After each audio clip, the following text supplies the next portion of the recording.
कभी जब पृथ्वी युवा थी और मानवता ने अभी अभी आकाश की ओर देखना सीखा था, तब स्वर्ग के द्वार थोड़ी देर के लिए खुले और एक मानव को अंदर बुलाया गया।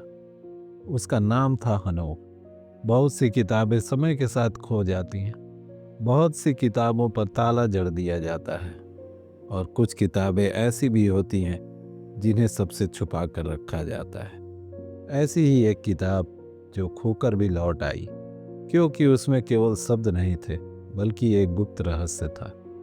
हनोक की पुस्तक मतलब बुक ऑफ इनॉक एक ऐसी ही रहस्यमय पुस्तक है। यह बाइबल से सीधे नहीं मिलती, लेकिन उसके साए हर पन्ने पर झलकते हैं, जो यहूदियों की आधुनिक पद्धति से तो नहीं मिलती, लेकिन पुराने यहूदी विचारों से इसकी निकटता पाई जाती है। यह किताब शायद नूह के परदादा हनोक द्वारा देखे गए अद्भुत स्वप्नों, दर्शन और भविष्यवाणियों की गवाही है, क्योंकि कभी हजारों साल पहले जब मनुष्य ने न तो सभ्यता की सीमाएं बनाई थी और न धर्म के नाम तय किए थे, तब एक व्यक्ति था जिसका नाम था हनोक। वह न तो नबी कहा गया न देवदूत, परंतु वह ईश्वर के साथ चलता था और फिर वह गायब हो गया। कहा गया परमेश्वर ने उसे उठा लिया। जैसा कि लिखा गया है, हनोक परमेश्वर के साथ चला और वह नहीं रहा, क्योंकि परमेश्वर ने उसे उठा लिया। यानी वो मरा नहीं, उठा लिया गया। लेकिन कहाँ? शायद स्वर्ग में, जहां उसे वह दिखाया गया जो मनुष्य के लिए देखना वर्जित था।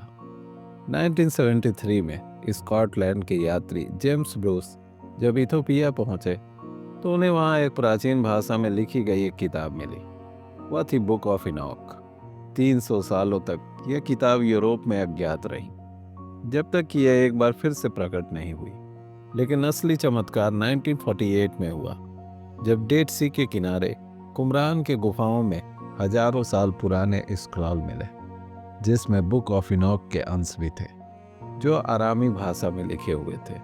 यह सबूत था कि यह ग्रंथ सिर्फ एक किंवदंती नहीं, बल्कि प्राचीन यहूदी परंपरा का हिस्सा है।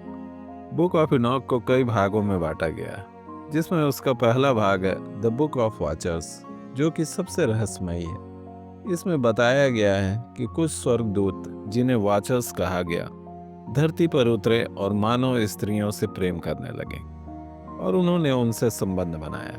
परिणाम यह हुआ कि उन औरतों से नेफिलिम नाम के दैत्य पैदा हुए, जो अर्ध दैवी और अर्ध मानव प्राणी थे, जिन्होंने पृथ्वी पर अत्याचार फैलाया। और बाइबल में इस बात का बहुत छोटे में जिक्र किया गया। जब मनुष्य बढ़ने लगे, तब परमेश्वर के पुत्रों ने मनुष्य की पुत्रियों को देखा कि वे सुंदर हैं। लेकिन बुक ऑफ इनॉक इस घटना का पूरा विस्तार बताती है। कैसे स्वर्गदूतों ने मानव को जादू, धातु कला और युद्ध की कला सिखाई, और कैसे उन्होंने स्वर्ग का रहस्य धरती पर खोल दिया, और इस ज्ञान ने मानव को भ्रष्ट कर दिया।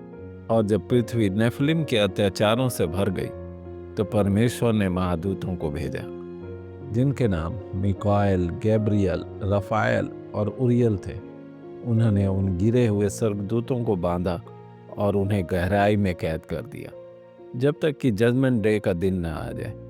और हनोक को यह सब दिखाया गया, स्वर्ग के गलियारों में, अग्नि के सागर में, जहां आत्माओं का निर्णय तय होता है। और उन्होंने लिखा, दुष्ट आत्माएं न्याय के दिन तक बंधी रहेंगी और धर्मियों के नाम प्रकाश में लिखे जाएंगे।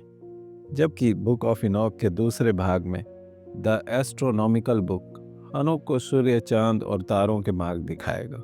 इस भाग में उस समय के विज्ञान और आध्यात्मिक दृष्टि को बताया गया है। इस बुक में ब्रह्मांड को ईश्वरीय नियमों का जीवित प्रतीक माना गया। हनोक ने देखा कि हर तारा, हर ग्रह एक देवदूत की आज्ञा से चलता है, और जब कोई तारा अपनी राह से भटक जाता है तो वह पतन कहलाता है। जैसा कि मनुष्य जब अपने मार्ग से भटकता है तो उसका भी पतन निश्चित है। वहीं इस किताब के तीसरे भाग बुक ऑफ पैराबल्स में हनोक को 3 महान दृष्टांत दिखाए गए, न्याय के दिन, मसीहा और स्वर्ग के रहस्यों को। इनमें एक चीज जो कॉमन थी, उन्हें एक रहस्यमयी आकृति बार बार दिखाई जाती थी, जो कि मनुष्य का पुत्र, सन ऑफ मैन का था, जो आने वाले समय में दुष्टों का न्याय करेगा और धर्मियों को प्रकाश देगा। यह वही प्रतीक है जो बाद में यीशु के मसीह के रूप में उभरा है। यानी हनोक की दृष्टि न्यू टेस्टामेंट से भी पुरानी एक मसीहा की आहट देती है। हनोक अपने सपनों में मानव इतिहास को प्रतीक के रूप में देखता है। भेड़ें, सांड, सिंह सब राष्ट्रों और राज्यों का प्रतीक बन जाते हैं।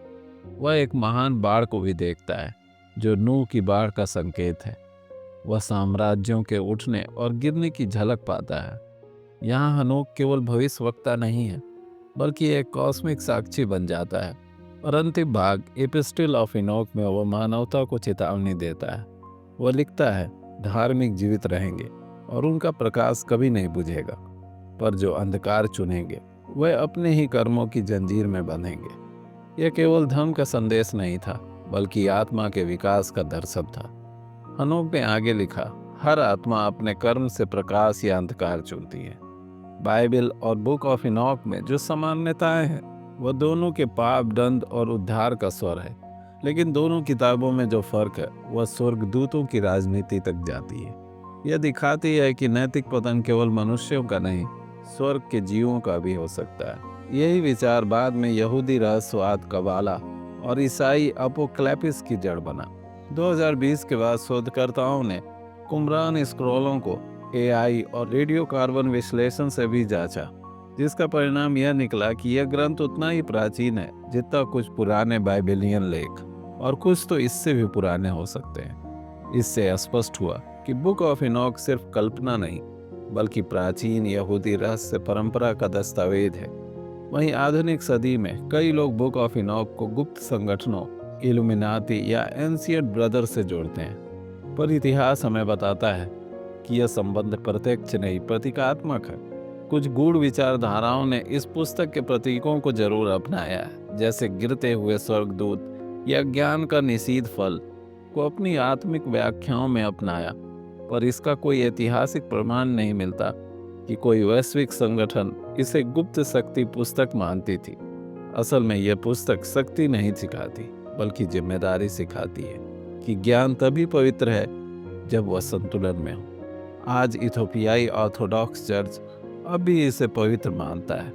प्राचीन विद्वान इसे लुप्त कड़ी मानते हैं जो यहूदी रहस्यवाद और ईसाई दर्शन को जोड़ती है, और आध्यात्मिक साधक इसे प्रकाश का मार्ग कहते हैं, जहां मानव आत्मा देवत्व की ओर लौटने का रास्ता खोजती है।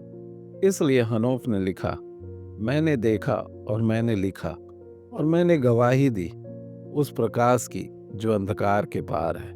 यह किताब केवल अतीत की कहानी नहीं, यह भविष्य की चेतावनी है, क्योंकि जब ज्ञान का संतुलन टूटता है तो स्वर्गदूत भी स्वर्ग से गिर जाते हैं, और जब मनुष्य अपने भीतर का प्रकाश बचा लेता है तो वह हनोक बन जाता है, जो कभी नहीं मरता बल्कि उठा लिया जाता है प्रकाश में। Thank you and best of luck.